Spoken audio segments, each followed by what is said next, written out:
What's up, everyone? This one's not going to be about self-development as such. This is more just... It's an issue I've seen come up that I don't have the answer to, by any means. But I want to get people thinking about it.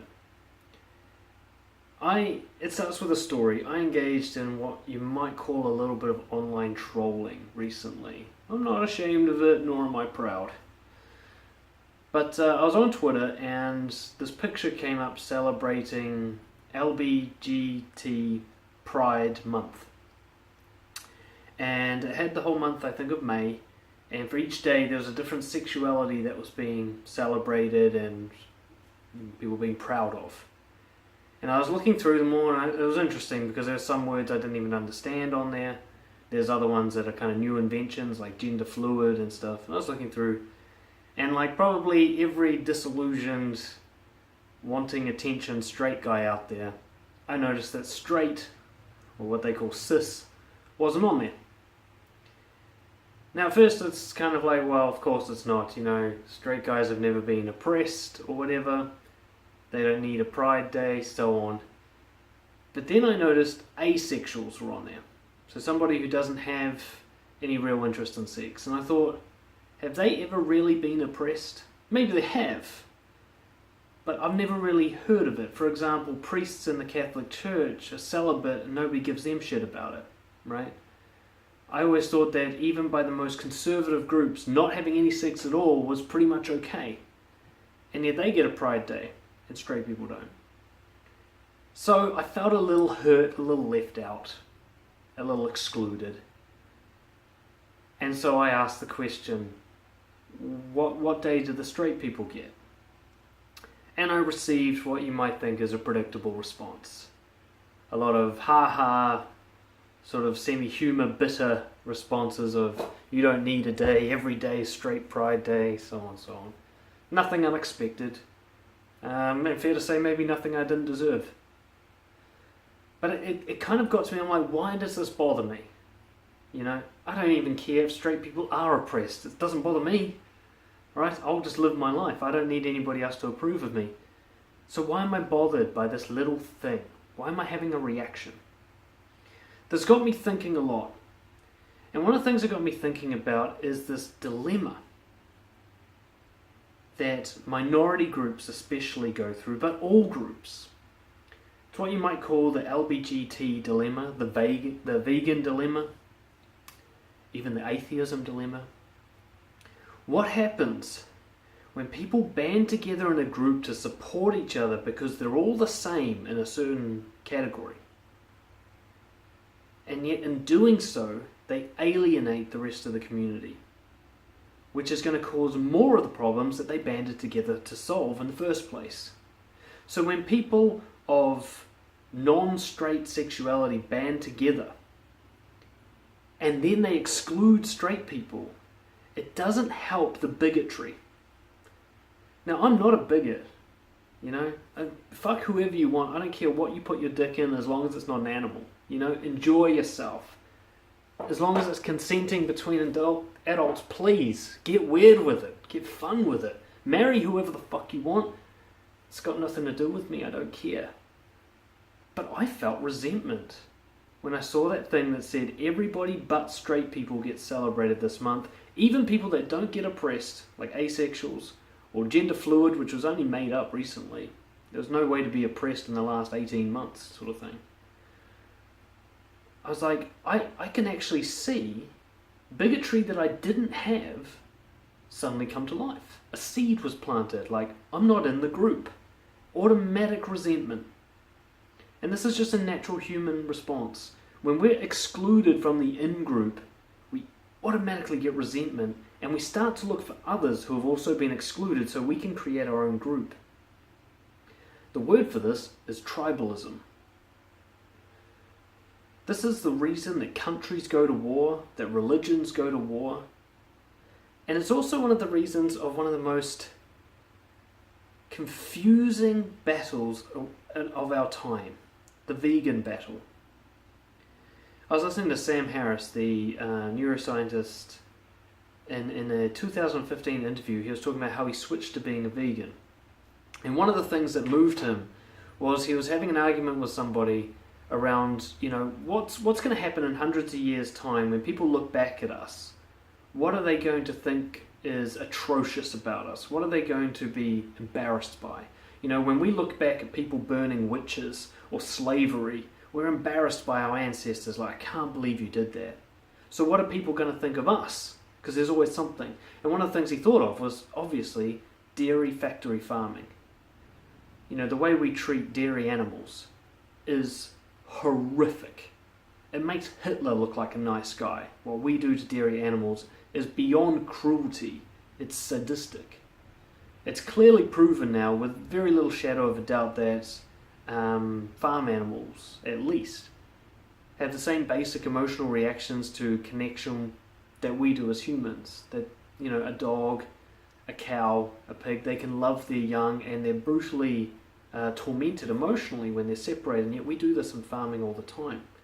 And so this was one of the reasons that Sam Harris switched to being a vegan. But the funny thing is, there's very few people who get more shit than vegans. It's clearly they're beyond their time.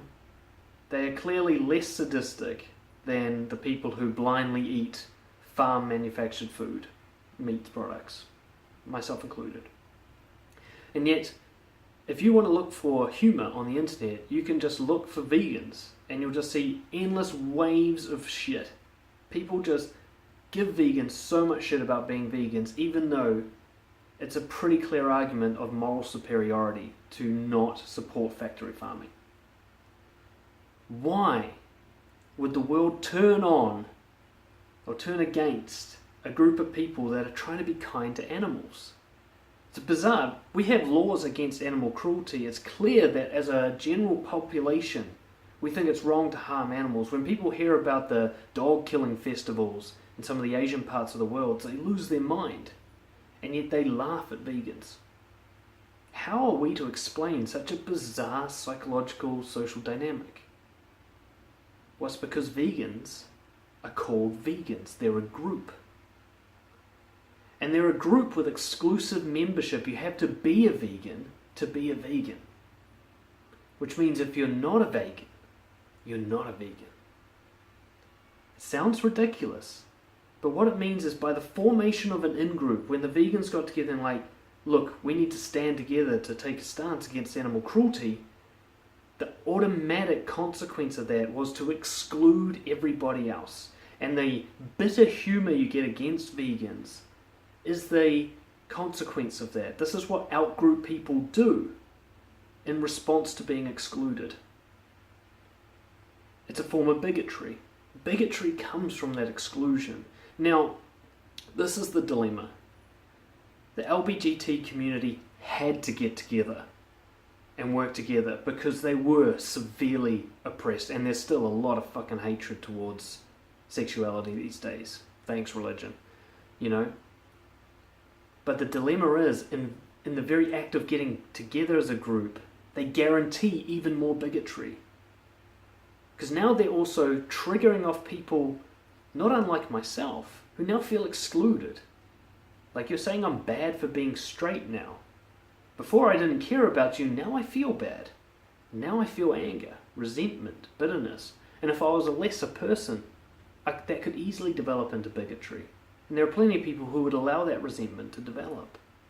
You get the same thing in reaction to feminism. Original feminism did some great stuff, and current day feminism is a fucking joke, right? But there are a lot of people very resentful towards feminism, especially modern day feminism. Why? Because it's not about equality. It's about feminists being a group together. You're not allowed in their group unless you're a feminist, which means everybody who doesn't identify as a feminist is the enemy, excluded. How do people react when they're excluded? They attack. They're bitter, resentful, threatened. When you see a group that won't let you in, you think, that group's going to hurt me one day, because I'm not in. And if they want to dominate, I'm not going to be part of the group. This is how Jewish people would have felt in 1940s Germany, right? I'm not in the group. I'm fucked. Tribalism. Getting together as a tribe to support each other. The problem is you're guaranteeing an enemy.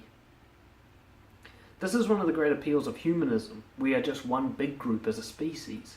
But even the problem with humanism is it's not going to do anything about factory farming, because animals are the other group. We're allowed to harm them because they're not in our group. Like I said, I don't have an answer for this dilemma. I just want to bring it to light. I have many clients and friends who are gay or part of some other minority group. They're of a non-white race, for example, and they may have joined a group for support.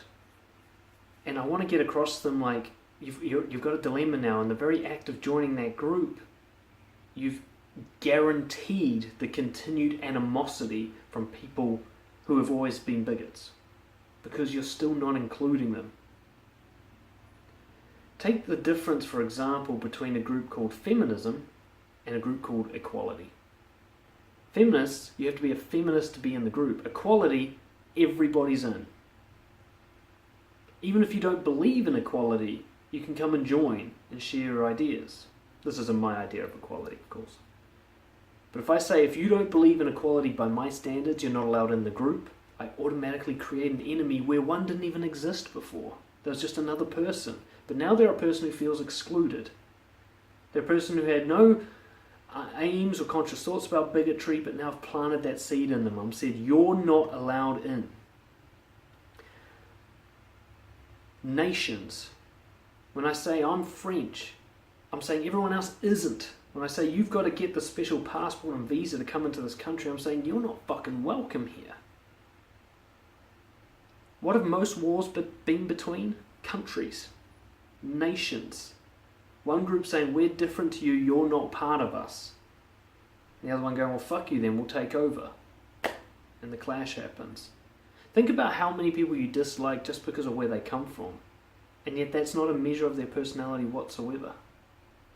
Think about how many people you dislike because of their beliefs. If you're an atheist, do you automatically look down on someone because they're religious? Simply because the groups are separated, even though that person might be a great fit for you. I'm atheist, by the way. My girlfriend's Catholic. There's no dilemma for us. We're able to make that work fine because we don't see ourselves as being in different groups. We have different beliefs, but we're not in different groups.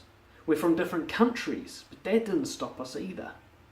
We connected on a person-to-person basis and our groups were irrelevant. But if I was like, I am a New Zealander and proud, I would have never been able to move to Czech Republic to be with her. And if she was like, it's Catholic or nothing, she would have never been able to connect with me, an atheist.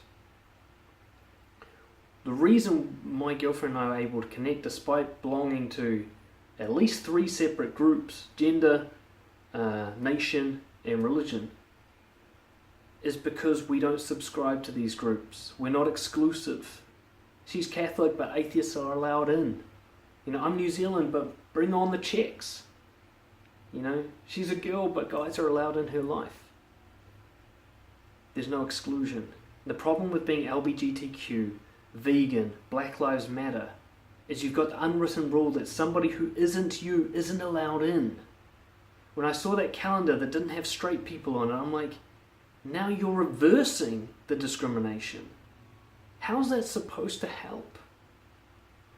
If that calendar just had one day for me, I would have felt included. It would have been a very special feeling. And I really think that kind of behavior can turn a bigot around. You get these kind of, if you get a group that says something like Black Lives Matter, the automatic response is all lives matter, isn't it? You get all the white people get all fussy about it. So what about us? I wonder if the Asians and Latinos feel that way. I don't know. But if the Black Lives Matter had started with all lives matter, they could still have the theme of, look, we've got to stop killing people just because they're black, because we're all the same, rather than black people are different, be nicer to us. That kind of messaging doesn't change the mind of a bigot. It just enhances the idea they already have that you're different, that you're from separate groups. I know this is all very hard to hear from a straight white middle class male. It's one of the things that's most difficult for me is I can see problems, but because I'm not a victim of any of those problems, commentary that I give on it is ignored. The absolute resentment and ridicule I got on Twitter for questioning that LBGT calendar would not have happened if I'd been gay. It would have been a discussion if I'd been gay. But because I was straight, I was dismissed. And that dismissiveness, I'm like, well, that's what was done to you guys. Do you really want to repeat that? Do you really think that's going to help? I understand where it comes from. I would be bitter and resentful too if I'd been oppressed just for my sexual preferences. If I was scared to walk down the street just because I liked holding hands with another dude. I'd be pretty mad at the people that I was scared of, but it's because you see those people as a group that you're actually going to continue this fight. If you say it's LBGT versus the rest, then the rest will get together and they will fight you. But if you just say, look, all sexuality is welcome, you open the door. And the one thing to understand about a bigot is the reason that they're part of a hate group is because they want to belong to something. It's the easiest way to radicalize somebody, is you find someone who's lonely.